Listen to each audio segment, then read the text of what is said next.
नमस्कार। जय हिंद दोस्तों। हम लोग समसामयिकी करंट अफेयर्स पढ़ रहे थे और उसके अंतर्गत अक्टूबर माह की क्रॉनिकल को पढ़ रहे थे। अक्टूबर माह की क्रॉनिकल आज यहीं पे समाप्त हो जाएगी। इसका जो सबसे अंतिम पॉइंट है या अंतिम टॉपिक है यही है वन लाइनर समसामयिकी।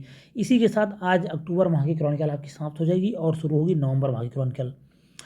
सीधे बात करते हैं वन लाइनर समसामयिकी में जो महत्वपूर्ण है उन्हीं को देख लेते हैं। उससे पहले एक और बात कहना चाहेंगे, जो वीडियो को पहली बार देख रहा हो, वीडियो पसंद आए तो लाइक करें और चैनल को सब्सक्राइब करना ना भूलें, क्योंकि सब्सक्राइब करने से आपको कुछ भी घाटा नहीं है और आपको यहाँ पे मिल रहे हैं बहुत ही महत्वपूर्ण करंट अफेयर जो सीधे एग्जाम में आपको देखने को मिलते हैं। हाल ही में जिम्बाब्वे ने देश की अस्थिर मुद्रा को और मुद्रास्फीति को कम करने के लिए जनता को बेचे जाने वाले सोने के सिक्के लॉन्च किए हैं। तो पूछा जा सकता है कि किस देश ने जनता को बेचे मुद्राओं को, अस्थिर मुद्रा को और मुद्रास्फीति को कम करने के लिए जनता को बेचे जाने योग्य सिक्के लॉन्च किए, तो वह है जिम्बाब्वे। 11 अगस्त 2022 को देख लेते हैं। भारतीय विकेट कीपर बल्लेबाज हैं ऋषभ पंत। मुख्यमंत्री पुष्कर सिंह धामी ने नई दिल्ली में उत्तराखंड सदन में आयोजित एक कार्यक्रम में उत्तराखंड का ब्रांड एम्बेसडर नियुक्त किया। तो यूकेपीएससी के जो एग्ज़ाम होने अभी जा रहे हैं उसके लिए महत्वपूर्ण हो जाता बस, और यूपीपीसीएस या यूपी के किसी एग्ज़ाम के लिए महत्वपूर्ण नहीं है, यूकेपीएससी एग्ज़ाम के लिए महत्वपूर्ण क्वेश्चन बन जाएगा। हाल ही में प्रसिद्ध बांग्लादेशी वास्तुकार, शोधकर्ता और शिक्षक मरीना तबस्सुम प्रतिष्ठित Lisbon triennale millennium BCP lifetime achievement award जीतने वाली पहली दक्षिण एशियाई बन गई हैं। तो यह भी महत्वपूर्ण बन जाती हैं। पर्सनालिटी बांग्लादेश की हैं मरीना तबस्सुम, प्रतिष्ठित Lisbon triennale millennium BCP lifetime achievement award जीतने वाली दक्षिण एशिया की पहली महिला बनी हैं। याद रखेंगे, महत्वपूर्ण हो जाता है।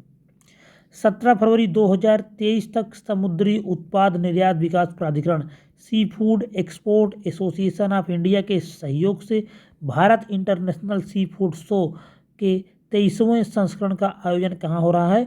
कोलकाता में। याद रखेंगे कि 23वें sea food Bharat international sea food के 23वें संस्करण का आयोजन कहाँ पे हो रहा है? कोलकाता में हो रहा है। इसको हाईलाइट कर दे रहा हूँ, कहाँ पे हो रहा है? Bharat international seafood show के 23वें संस्करण का आयोजन कोलकाता में करेगा। याद रखेंगे, पूछा जा सकता है कि भारत इंटरनेशनल सी फूड का आयोजन कहाँ पे हो रहा है? कोलकाता में। हाल ही में भारतीय रेलवे सुरक्षा बल ने ऑपरेशन यात्री सुरक्षा नामक एक अखिल भारतीय अभियान शुरू किया। तो यह भी एक महत्वपूर्ण हो जाता है रेलवे जैसे एग्जाम के लिए कि ऑपरेशन यात्री सुरक्षा किसने लॉन्च किया? रेलवे ने लॉन्च किया। 17 अगस्त 2022 अंतर्राष्ट्रीय सुरक्षा 2022 पर मास्को सम्मेलन में रक्षा मंत्री राजनाथ सिंह ने भाग लिया। कोई महत्वपूर्ण नहीं है। हाल ही में अरुणाचल प्रदेश के मुख्यमंत्री पेमा खांडू ने पायलट प्रोजेक्ट ड्रोन सेवा the sky from the sky की शुरुआत की। तो पूछा जा सकता है कि किस राज्य ने शुरू किया है ड्रोन सेवा, प्रोजेक्ट ड्रोन सेवा the sky from the sky? तो अरुणाचल प्रदेश ने। हाल ही में केन्या के उपराष्ट्रपति विलियम रूतो को देश का नया राष्ट्रपति बना दिया गया।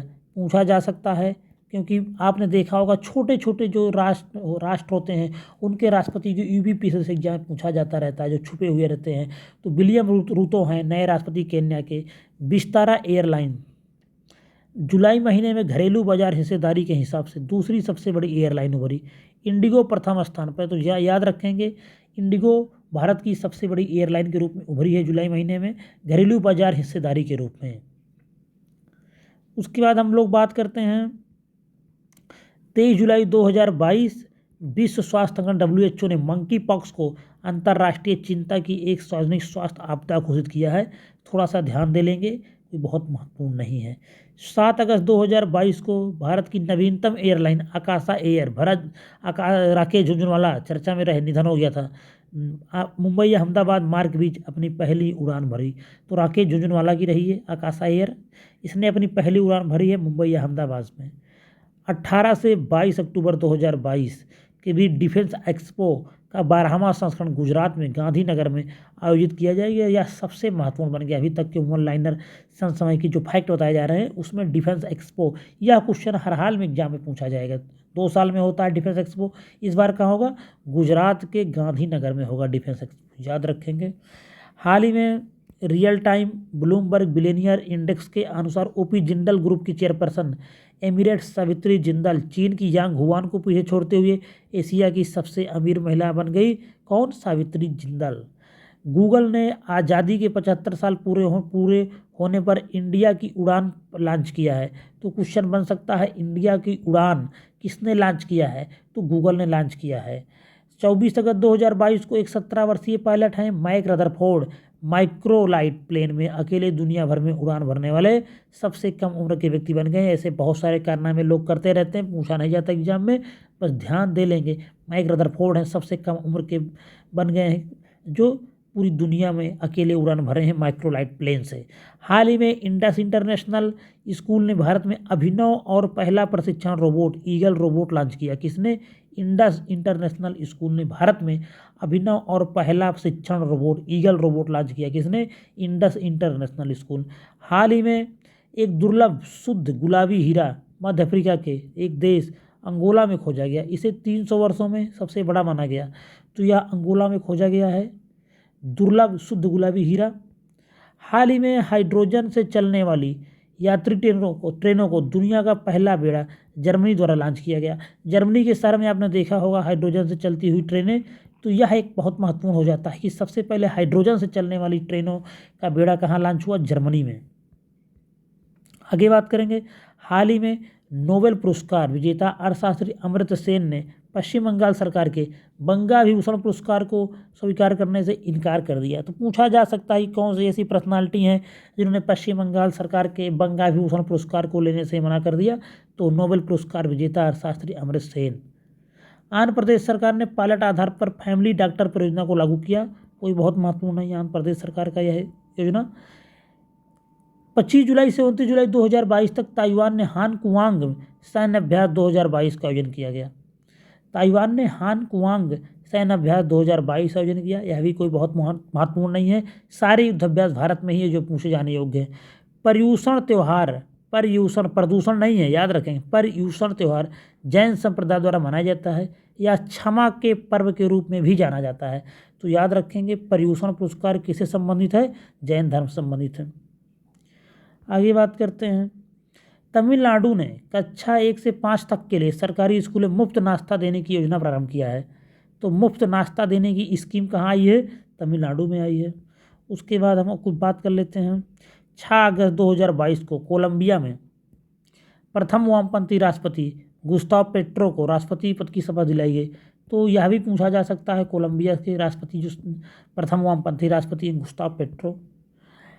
7 अगस्त 2022 हरियाणा के मुख्यमंत्री हैं मनोहर लाल खट्टर ने करनाल में ड्राइविंग प्रशिक्षण एवं अनुसंधान संस्थान का उद्घाटन किया। तो यह भी पूछा जा सकता है कि ड्राइविंग प्रशिक्षण एवं अनुसंधान संस्थान कहाँ स्थित है? करनाल में स्थित है, पूछा जाता है। लद्दाख स्वायत्त पहाड़ी विकास परिषद की स्थापना दिवस के अवसर पर तिब्बती धर्मगुरु दलाई लामा को भारत ने लद्दाख नागरिक के सर्वोच्च नागरिक के सम्मान डीपाल आर्यनजियम डस्टन पुरस्कार सम्मानित किया। तो यह भी पूछा जा सकता है कि किसको लद्दाख का सर्वोच्च नागरिक पुरस्कार दिया गया? तो दलाई लामा को दिया गया, तिब्बती धर्मगुरु। हाल ही में भारत का पहला 3D मुद्रित डाकघर बेंगलुरु कर्नाटक में स्थापित होने वाला है। तो यह भी पूछा जा सकता है कि भारत का पहला 3D मुद्रित डाकघर कहाँ होगा? बेंगलुरु में। और जो भी पहला कुछ होता है भारत में वह पूछा जाता जरूर है। तो भारत का पहला 3D मुद्रित डाकघर कहाँ लगेगा? बेंगलुरु में।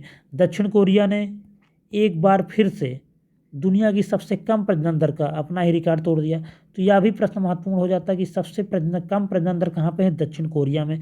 हाल ही में नीति आयोग ने उत्तराखंड के पवित्र शहर हरिद्वार को 5 मानकों पर सर्वश्रेष्ठ आकांक्षी जिला घोषित किया। सर्वश्रेष्ठ आकांक्षी जिला का पुरस्कार इस बार किसको मिला? हरिद्वार को मिला, याद रखेंगे। इसी के साथ वन लाइनर समसामयिक यहीं पे समाप्त होते हैं और अक्टूबर माह की पूरी क्रॉनिकल अब यहीं पे समाप्त हो जाती है। एक बात अंत में कहना चाहेंगे, जो भी वीडियो को पहली बार देख रहे हैं, वीडियो पसंद आए तो लाइक ज़रूर करें और चैनल को सब्सक्राइब करें, शेयर करें। धन्यवाद।